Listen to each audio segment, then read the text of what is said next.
Coach Francis here from Beyond Performance, here to teach you the fundamentals of strength and conditioning. This is part one of what I hope to be a multi-part series, teaching the fundamentals of strength and conditioning. We're going to progressively introduce more and more advanced training concepts and teach you the physiology behind strength and conditioning and training so that you as an athlete can train smarter and train better, or if you're a coach, you can apply better training concepts to your athletes on your team. To begin, let's start by talking about what happens when you train. We have a term for this. We call this general adaptation syndrome. That's just a term to describe what happens when you work out and the cause and effect of said workout. So, step one of that GAS, general adaptation syndrome, is the alarm reaction phase. The workout when you're at the gym. You're in that fight or flight response, your heart rate spiked, you're working hard, you're sweating, you're breaking down your butt. Step two is the resistance phase or the recovery phase. This is when you go home, you sleep, you eat, you get the proper nutrition, you build your body back up. The third phase, hopefully you don't go to that phase of the general adaptation syndrome, is the exhaustion phase or the overtraining phase. This is when you've gone too far, you don't have enough of recovery in your training program, and we go the opposite direction. So ideally we want to train, alarm reaction phase, work hard, but then we want to go recover, and we want to make sure that we kind of bounce around between these two, because if we go too far, we end up overtrained and exhausted. Really bad. We'll get into that in a second. Let's go over to the other side of the board and talk about supercompensation. Supercompensation, fancy word, big word, a lot of letters.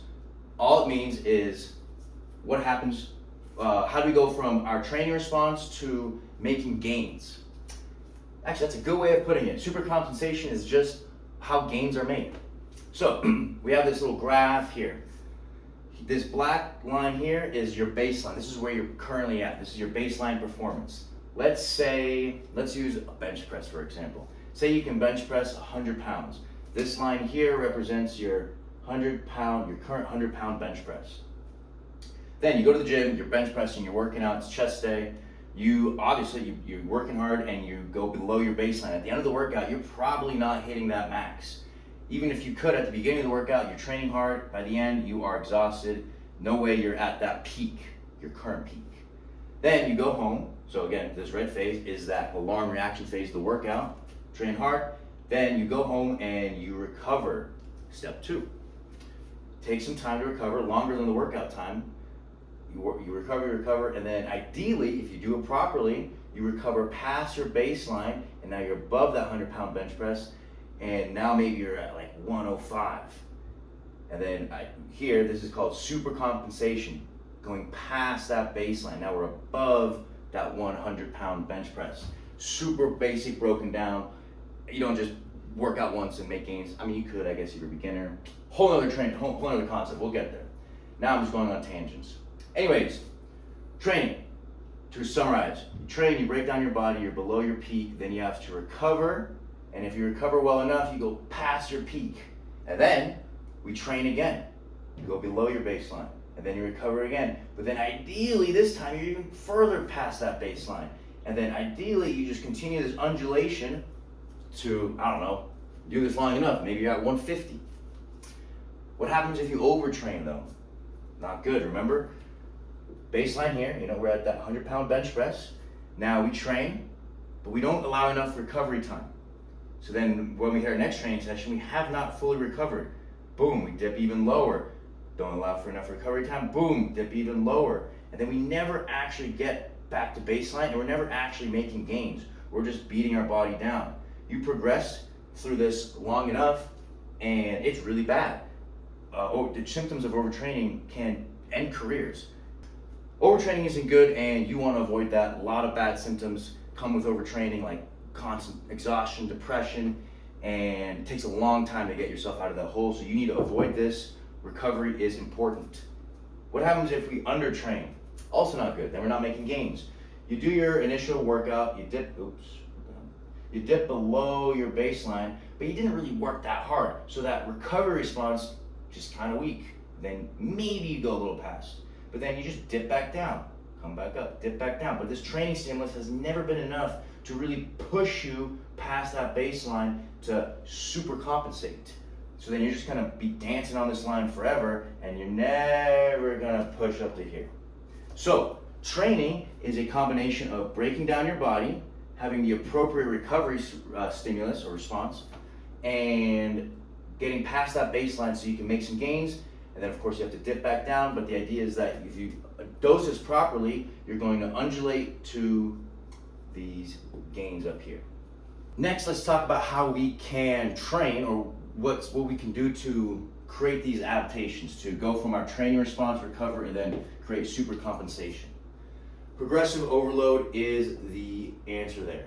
Progressive overload is super simple. It's just a systematic way to increase the training stress over time. When you train, you lift that 100 pounds, your body adapts to it. If you never increase the weight, you're never gonna push that adaptation response. Your body gets used to the 100 pounds and it's no longer challenged.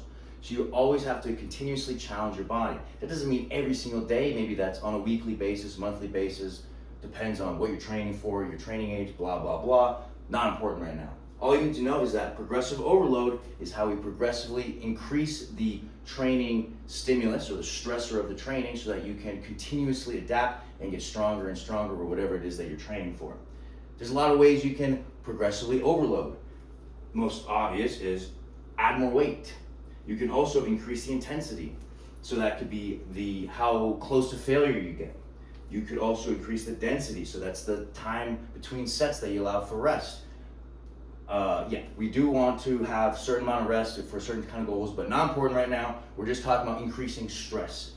And then the complexity. You can also create a more complex exercise that takes more brain power to try to get through. Makes it more challenging. So basically, all this is to say is that these are all just different ways we can increase the stress so that you can progress. That's kind of cool, that rhymes. I did not mean to do that. Next up, the SAID principle. When we train, we need to train what we want to get better at. So if we're talking about that bench press, you're not going to get better at benching if you don't bench.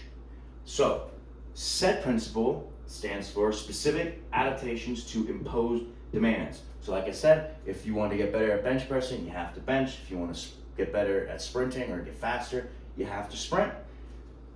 In the weight room, when we create our training or our workouts, we want to apply a training stress that gets us towards that goal. So like I said, if you want to get better at benching, you should do things that support that. Let's say we're doing a bent over row. Yeah, sure, that's not benching, but those adaptations from a bent over row, create a stronger back, will help you with your bench press. If we're over here doing leg extensions, hoping our bench goes up, that is not following the SAID principle. So, super simply put, do what you want to get better at to get better at it. So, in summary, we have the general adaptation syndrome describing what happens when we train. You go to the gym, you work out, that's the alarm reaction phase, you stress your body. Then we have to recover, that's the resistance phase. And then the final phase, if you go too far, you don't recover enough, and you train too much, you hit the exhaustion phase. That is just describing what happens when we train. Then we have supercompensation, that describes how we make gains. We have our baseline, we train, and that dips us below our baseline. The beginning of the workout, the end of the workout, you're gonna be weaker than at the beginning because you're exhausted. Then we have to recover, and then ideally you recover enough so that you go past that baseline and you make some gains. We continue this undulation, work, recover, make some gains, and we slowly progress upwards so that your new max is in 100, now your new baseline is maybe 120. If we overtrain, we never recover enough, so we never get back to baseline, we keep dipping lower and lower. Again, overtraining, really bad, avoid it, can end careers if you go too far down the rabbit hole. Undertraining is when the training stimulus is never enough and we never really push the needle forward and that baseline just stays where it's at. We have progressive overload, describes how we can increase the training stress so that we can make adaptations, make gains. And then we have the SAID principle that that states that if you want to get better at something, you got to do that thing. So again, if you want to get better at sprinting, you better sprint. If you want to get better at benching, you got to bench. There's things that translate better, there's things that translate worse. At the end of the day, depends on the training goal. I hope all that made sense. Hope I made that simple enough. The goal here is to really make these training concepts digestible so that you can actually use them. we're gonna, I guess, part 2, we're gonna progress this and get more advanced. If you have any questions, DM me, drop a question in the comments, shoot me an email, I don't know, wherever you're gonna see this.